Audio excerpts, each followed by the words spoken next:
Welcome to Not Milk Never Milk. Subscribe if you're lactose intolerant.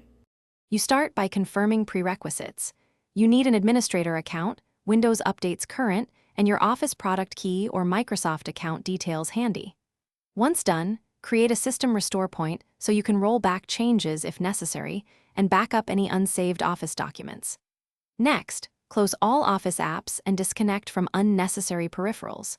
Make sure to disable third-party antivirus temporarily because it can block steps. Then proceed to the core removal commands in the next slide. You now perform the main removal.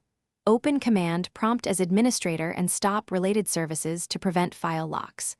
Once services are stopped, run the Office Online Repair through Programs and Features. If repair fails, uninstall Office from the same panel. After uninstall, run the Microsoft Support and Recovery Assistant or the official uninstall tool to clear leftover packages. Make sure to clean residual folders in program files and app data, and remove leftover registry keys carefully. This ensures a clean slate for reinstallation.